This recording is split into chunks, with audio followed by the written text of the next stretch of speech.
Also, Sean, das alle hier seid. Ich will gut von etwas erzählen. Worüber ich mein Leben lang nachgedacht habe. Und worüber ich Michigan ehrlich gesagt auch manchmal geirrt habe. Geht außerirdisch. Fliegend Untertassen. UFOs. All Dyson Kram. Jetsetter Michigan Vielite ein bisschen schiefen. Feynman redet über Außerirdisch. Der Quantenphysiker? Der Nobelpreisträger. Ja, oder. Denn das ist ein der interessantesten Fragen, die ein Mensch stellen kann. Nicht weil die Antwort so einfach wäre, sondern weil es ins zwingt, ehrlich darüber nachzudenken, was Wissenschaft eigentlich bedeutet. Was es heißt, etwas zu wissen. Und was es heißt, etwas nicht zu wissen. Ich erinnere Michigan in ein Gespräch, das ich für einigen Jahren hat. Ein Laie, ein ganz normaler Mensch, kein Wissenschaftler, sprach Michigan auf fliegend Untertassenen. Weil ich Wissenschaftler bin, weiß ich natürlich alles über fliegend Untertassen. Und ich sagt, ich glaub nicht, dass es fliegend Untertassen gibt. Das sagt mein Gesprächspartner. Ist es denn unmöglich, dass es fliegend Untertassen gibt? Können Sie beweisen, dass es sie nicht gibt? Und ich sagt, nein, ich kann das nicht beweisen. Es ist nur sehr unwahrscheinlich. Darauf, das ist sehr unwissenschaftlich. Wenn Sie nicht beweisen können, dass es unmöglich ist, wie können Sie dann sagen, dass es unwahrscheinlich ist? Aber das genau ist der wissenschaftliche Weg. Es ist wissenschaftlich, zu sagen, was wahrscheinlicher und was weniger wahrscheinlich ist. Die Wissenschaft besteht nicht darin, immer das möglich und das unmöglich zu beweisen. Das ist der Punkt, den die Leute so oft missverstehen. Und ich habe mein halbes Leben damit verbracht, diesen Unterschied zu erklären. Also lasst Michigan sagen, was ich meine. Aus meinem Wissen über die Welt, die ich in Michigan hier sehe, halt ich es für viel wahrscheinlicher, dass die Bericht über fliegend Untertassen das Ergebnis der bekannten irrationalen Eigenschaften der irdischen Intelligenz sind, als das Ergebnis der unbekannten rationalen Anstrengungen außerirdischer Intelligenz. Das ist meine Position. Nicht, es gibt definitiv kein Außerirdischen, sondern die wahrscheinliche Erklärung liegt bei uns selbst. Und das ist eine wichtige Unterscheidung, die ich gut during klarmachen möchte. Schauen wir uns zunächst mal an, wie groß das Universum eigentlich ist. Ich meine wirklich groß. Nicht so groß wie Bayern. Nicht so groß wie die Erde. Nicht mal so groß wie das Sonnensystem. Das Universum ist so unvorstellbar riesig, dass unser Gesamtgehirn, das Ergebnis von Millionen Jahren Evolution, immerhin einfach zusammenbricht, wenn es versucht, die Größenordnung wirklich zu erfassen. In unserer Milchstraße allein gibt es ungefähr 200 bis 400 Milliarden Sterne, 200 bis 400 Milliarden. Und die Milchstraße ist nur ein von schätzungsweise 2 Billionen Galaxien im biobakbaren Universum. 2 Billionen. Das sind 2000 Milliarden. Wenn ich diese Zahlen ausspreche, merke ich selbst, dass es ein nichts bedeuten. Unser Kopf ist einfach nicht dafür gebaut. Und jetzt kommt der entscheidende Punkt. Wenn das Universum so unglaublich groß ist, wenn es da draußen Billionen von Sternen gibt, von denen wir Planeten haben, von denen manch in der sogenannten habitable Zone liegen, also welcher so heiß noch so kalt, dann ist es doch absolut plausibel, dass irgendwo da draußen Leben entstanden ist. Das halte ich sogar für ziemlich wahrscheinlich. Das Universum ist einfach so groß, als das wir die Einzigen sehen konnten. Aber, und das ist das große Aber, das bedeutet überhaupt nicht, dass dies Wesen uns besucht haben. Und schon gar nicht, dass SIE in den 1950 Jahren über New Mexico geflogen sind und von besorgten Born gesehen wurden. Ich hatte einen guten Freund, den Physiker Enrico Fermi, einer der klugsten Menschen, die ich je gekannt habe. Wir beide haben auf dem Manhattan-Projekt gearbeitet, wenn auch in verschiedenen Rollen. Und Fermi hat ein Gabe, die ganz wenig Menschen besitzen. Konnte in wenigen Sekunden zu einer vernünftigen Schätzung kommen. Egal wie kompliziert das Problem war. Hat die sogenannte Fermi-Abschätzung erfunden, die Kunst, durch Gesunds Schätzen zu ungefähr richtigen Antworten zu kommen. Und irgendwann im Jahr 1950, es war ein ganz normales Mittagessen in Los Alamos. Stellt Fermi ein Frage, die Wissenschaft für immer verändert hat. Es gab damals gerade ein Welle von UFO-Sichtungen. Alle redeten darüber. Und dann sagt Fermi, zwischen zwei Bissen. Was sind es eigentlich alle? Was sind es? Das ist die Frage. Wenn das Universum so alt ist, fast 14 Milliarden Jahre, und wenn da draußen all die Planeten existieren, dann hatten intelligent Zivilisationen schon Milliarden von Jahren Zeit gehabt, sich auszubreiten. Selbst MIT Riese Geschwindigkeiten weit unter Lichtgeschwindigkeit, sagen wir, einem Hundertstel der Lichtgeschwindigkeit, konnte eine Zivilisation die gesamte Milchstraße in 5 bis 50 Millionen Jahren kolonisieren. Auf kosmischen Maßstäben ist das ein Wimpernzucken. Und dennoch, still, nichts. Was sind es? Das nennen wir heute das Fermi-Paradox. Und ich find es wunderbar. Nicht weil wir die Antwort kennen, sondern weil es ein echt wissenschaftlich Spannung zwischen dem, was wir erwarten würden, und dem, was wir tatsächlich beobachten. Jetzt kommen ein paar Leute sagen, ja, aber Feynman, die UFOs, die Regierung verheimlicht alles. Area 51, Roswell, das ist Dr. Bues. Und ich sage, nein, das ist kein Bues. Das ist Wunschdenken. Das ist genau das, was ich Cargo-Kult-Wissenschaft nenne. Last Michigan erklären, was Cargo-Kult-Wissenschaft ist. Denn das ist eins der wichtigsten Konzepte, die ich heute mitnehmen möchte. Nach dem Zweiten Weltkrieg gab es auf bestimmten Inseln im Pazifik einen merkwürdigen Kult. Während des Kriegs hatten die in Selbstbewohner gesehen, wie Flugzeuge landen und Güter brachten, Nahrung, Kleidung, Werkzeuge. Als der Krieg vorbei war und die Flugzeuge wegblieben, wollten die in Selbstbewohner diese Güter zurückhaben. Also bauten sie Landebahnen Holes. Sie zündeten Feuer in den Zeiten. Sie bauten Hütten, in denen ein Mann saß MIT Holzklötzen auf den Ohren als Kopf vor und einem Bambusstab als Antennen. Sie warteten auf die Flugzeuge. Die Form war perfekt. Es sah genauso aus wie vorher. Aber die Flugzeuge kamen nicht, weil sie die Wissenschaft dahinter nicht verstanden. Sie imitierten nur die Oberfläche, und das eigentliche Prinzip zu begreifen.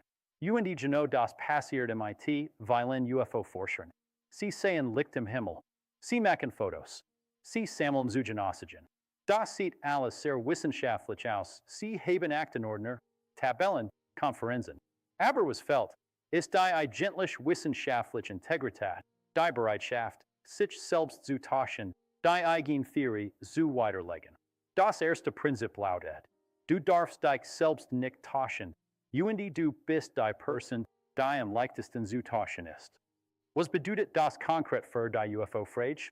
Es bedeutet, dass wir, wenn jemand ein virtuelles Foto von einem Licht im Himmel sieht, nicht sofort sagen sollten, das müssen Außerirdische sein. Die wissenschaftliche Frage lautet, was ist die wahrscheinlichste Erklärung? Und die wahrscheinlichste Erklärung ist fast immer Wetterphänomen, militärisches Gerät, Satellit, Planetensichtung, psychologische Erwartungen oder schlicht, wir wissen es nicht. Und das ist vollkommen in Ordnung. Ich weiß es nicht, ist ein großartig wissenschaftliche Antwort. Viel besser als ein falsche Antwort. Jetzt möchte ich von einem anderen Mann erzählen, Frank Drake, ein Astronom, ein wirklich guter Denker. 1961 hat eine Gleichung aufgestellt, die berühmt geworden ist, die Drake-Gleichung. Sie versucht abzuschätzen, wie viel kommunisieren Zivilisationen in unserer Galaxie geben konnte. Die Gleichung sieht folgendermaßen aus. Ich werde das Schritt für Schritt durchgehen, weil das wirklich interessant ist. In gleicher mal FP mal, NE mal, FL mal, Phi mal, FC mal L. Klingt kompliziert? Ist es eigentlich nicht. Last Michigan Jeds Zeichen erklären. Ist die Rate, MIT der neue Stern in der Milchstraße entstehen. Das wissen wir ziemlich gut. Ungefähr ein bis 3 neue Stern pro Jahr. FP ist der Anteil dieser Stern, der Planeten hat. Durch Teleskop wie Kepler wissen wir heute, dass das sehr hoch ist. Wahrscheinlich nahe an 1. Fast jeder Stern hat Planeten. Any ist die Dirt Schnittlich Ansel von Planeten pro Sternsystem, die sich in der habitable Zone befinden. Das Schätzen wir auf Violite 0 für bis 0, 5. Und Dan Word es interessant.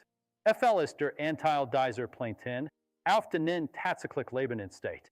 Das Wissen wir überhaupt nicht. Auf der Erde ist Leben relativ schnell entstanden. In 100 Millionen Jahren, nach dem die Bedingungen stimmten. Ist das typisch? Oder ist die Erde ein Ausnahme? Keine Ahnung. Phi ist der Anteil des Lebens, das sich zu Intelligenz entwickelt. UNDFC ist der Anteil intelligenter Lebewesen, die tatsächlich Technologie entwickeln und kommunisieren. Und schließlich die Lebensdauer einer solchen Zivilisation in Jahren, während der SIE aktiv kommuniziert. Das ist das entscheidende Feld. Und hier ist der dunkle Gedanke, den wir nicht aussprechen wollen. Was, when intelligent Zivilisation in ein cercas Lebensdauer haben, was, when der Erwerb von Technologie, von Kernwaffen, von Umweltzerstörung, von Biowaffen, fast immer zur Selbstauslöschung führt, beaver ein Zivilisation Zeit hat, seinen ins Allzu schicken, dann wär sehr klein, und dann wär auch in, die Ansel der Momenten kommunisierenden Zivilisationen, sehr klein, vielleicht sogar eins, vielleicht sogar wär. Das ist ein sehr unbehaglicher Gedanke. Und vielleicht ist das der Grund, warum so viele Menschen lieber in fliegend Untertassen glauben als in dies Nocturne Möglichkeit. Ich sage das nicht, zu erschrecken. Ich sage das, weil Ehrlichkeit in der Wissenschaft manchmal bedeutet, unbehaglich Fragen zu stellen. Lass Michigan jetzt über die Physik sprechen, denn das ist natürlich mein Zuhause. Viele UFO-Sichtungen beschreiben Objekt, die angeblich in sekenden Bruchteilen von null auf extrem Geschwindigkeit beschleunigen. Kein Schallnull, kein Plasmaspur, kein G-Kraft, die jetten biologischen Organismus zermalmen werden. Stellt euch mal vor, beschleunigt sehr schnell. In einem Auto merkt schon die Kraft gegen den Rücken. Jetzt stellt euch vor, beschleunigt so schnell, dass in einer Sekunde von null auf die halbe Lichtgeschwindigkeit kommt. Die G-Kraft dabei werden bekannte Materie in Fragment reißen. Die Reibung mit der Atmosphäre wird in Plasma erzielen, das man nach aus größer Entfernung sehen konnte.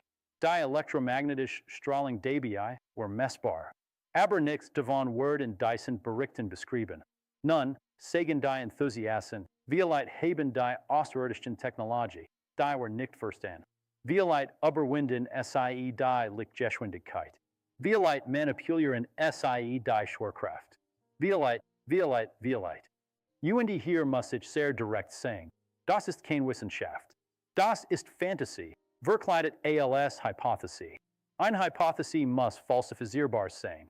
SIE muss so formuliert sein, dass man SIE im Prinzip weiterlegen kann. Die Außerirdischen haben Technologie, die alle bekannten Gesetze der Physik überwindet, ist nicht falsifizierbar. Es ist ein Lehraussage. Sie erklärt alles und damit nichts.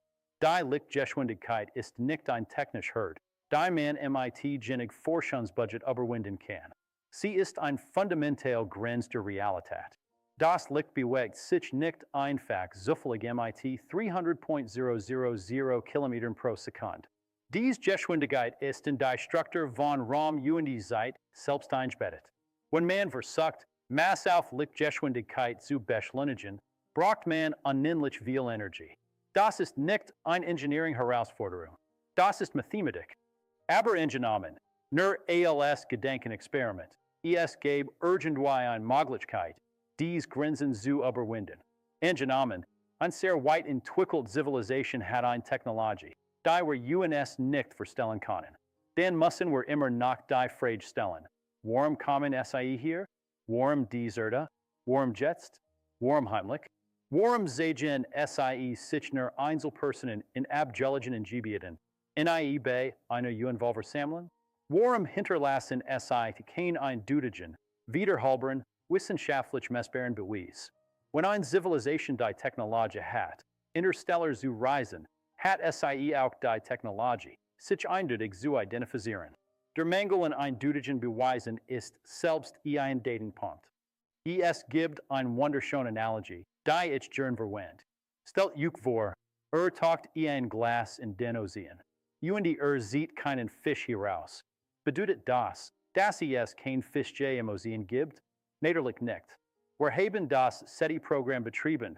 Wir hören ins All.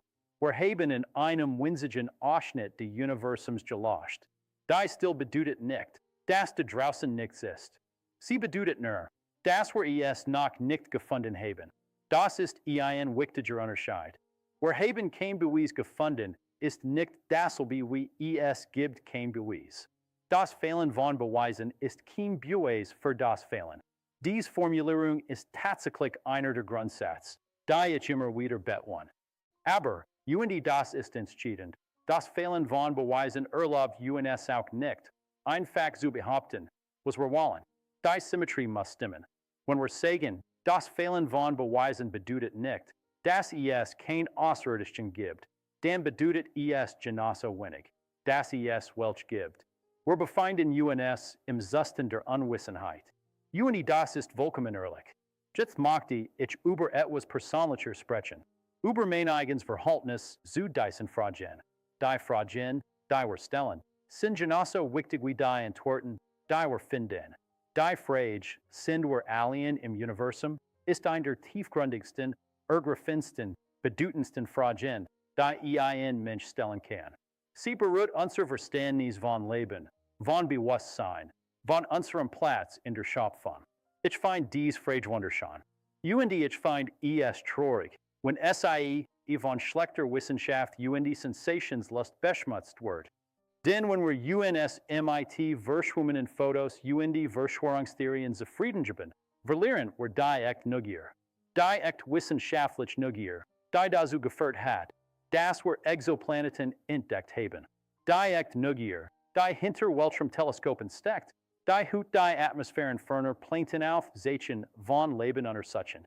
Das ist echter Fortschritt. Das ist echt Wissenschaft. Ich habe mein ganzes Leben versucht, ehrlich zu sagen. Nicht nur gegenüber anderen, sondern vor allem gegenüber mir selbst. Das erste Prinzip ist, sich selbst nicht zu tauschen. Sei die Person, die am leichtesten zu tauschen ist. Was bedeutet das für die Frage nach Außerirdischen? Es bedeutet, wenn jemand behauptet, habe einen Außerirdischen gesehen, müssen wir fragen, welche anderen Erklärungen gibt es? Sind die Berichte reproduzierbar? Gibt es physikalische Messungen? Gibt es unabhängig Bestätigungen? Passt es zu dem, was wir über die Welt wissen? Wenn die Antwort auf all diese Fragen nein ist, dann ist die Vernunftheit Schlussfolgerung unwahrscheinlich. Nicht unmöglich, unwahrscheinlich. Es gibt eine tiefe Frage hier, die Michigan sehr beschäftigt. Warum wollen so viele Menschen glauben, dass Außerirdische uns besuchen? Was ist die psychologische Wurzel dieses Bedürfnisses? Ich glaube, es hat mehrere Ursachen. Erstens ist das Bedürfnis nach Wunder. Wir leben in einer Welt, die sich immer besser erklären lässt. Das kann sich manchmal kleiner anfühlen. Wenn da draußen Außerirdisch wären, die uns besuchen, dann würde das bedeuten, die Welt ist noch größer, noch mysteriöser, noch wundersamer als wir dachten. Zweitens gibt es das Bedürfnis nach Bedeutung. Wenn Außerirdische uns besuchen, dann sind wir wichtig. Wir sind es wert, besucht zu werden. Wir sind nicht alien. In einer Welt, in der das Universum uns MIT kosmischer Gleichgültigkeit gegenübersteht, trustet der Gedanke, das jemand uns bietet. Drittens, das ist vielleicht das Interessentest. Gibt es ein Art Misstrauen gegenüber offiziellen Institutionen. Die Regierung lügt uns an. Die Wissenschaftler verbergen etwas. Nur wir, die Eingeweihten, wissen die Wahrheit. Das ist ein sehr menschliches Muster. ist nicht immer falsch. Institutionen haben tatsächlich manchmal gelogen, tatsächlich manchmal Dinge verborgen. Aber das bedeutet nicht, dass die Verschwörungstheorie wahr ist. Ich verstehe diesen Impuls. Ich bin selbst ein Mensch. Ich habe Wunder erlebt. Ich habe Bedeutung gesucht. Ich habe Autoriteten hinterfragt. Aber ich habe gelernt, diesen Impuls durch das Sieb der Wissenschaft laufen zu lassen. Das Sieb der Wissenschaft fragt, was sind die Beweise? Jetzt kommen wir zum vielleicht wichtigsten Teil. Was passiert in der Zukunft? Worden were je Außerirdische finden, Undy Winjawi, ich halt es für durchaus möglich, das wir in den nächsten Jahrzehnten Zeichen von Leben entdecken. Vielleicht kein intelligenten Wesen, aber vielleicht Mikroben auf einem Mond de Jupiter oder Saturn, vielleicht chemische Signaturen in der Atmosphäre eines Exoplaneten. Das war die größte Entdeckung in der Geschichte der Menschheit. Größer als die Entdeckung, das die Sichum die Sondrate.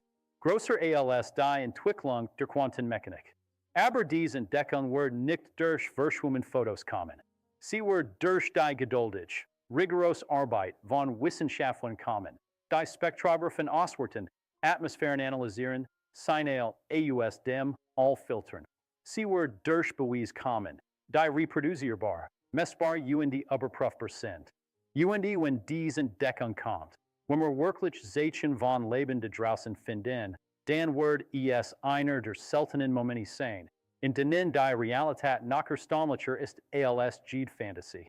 Ich habe immer gesagt, dass die Natur sich nicht schämt. Die Natur tut, was sie tut, unabhängig davon, ob wir es mögen oder nicht, ob wir es verstehen oder nicht, ob es unseren Intuitionen entspricht oder nicht. Die Quantenmechanik ist der beste Beweis dafür. Niemand hat vor 100 Jahren gedacht, dass Teilchen gleichzeitig in mehreren Orten sein können, dass die Messung eines Teilchens hier sofort die Eigenschaften eines anderen Teilchens dort beeinflusst. Das ist absurd. Das ist verrückt. Aber es ist wahr. Vielleicht ist das Universum bei der Frage nach Außerirdischen genauso absurd und erstaunlich. Vielleicht ist die Wahrheit, die wir am Ende finden werden, so seltsam und schon, dass es geht fliegend unter das in den Schatten stellt.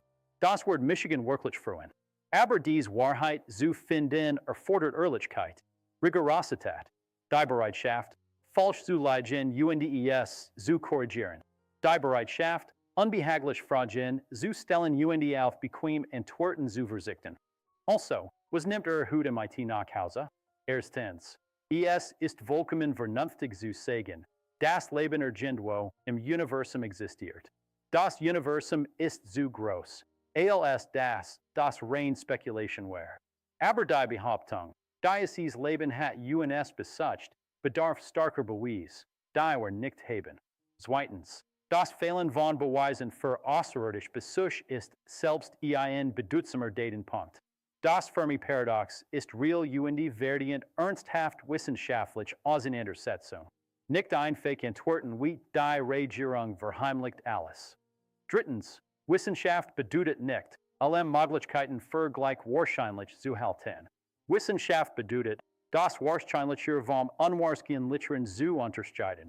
MIT hilft von Beweisen, nicht von Wünschen. Und viertens, das ist vielleicht das Wichtigste. Die wirklich such nach außerirdischem Leben ist einer der aufregendsten wissenschaftlichen Unternehmungen der Menschheit. Sie verdient basiert Wissenschaft als Verschwörungstheorien.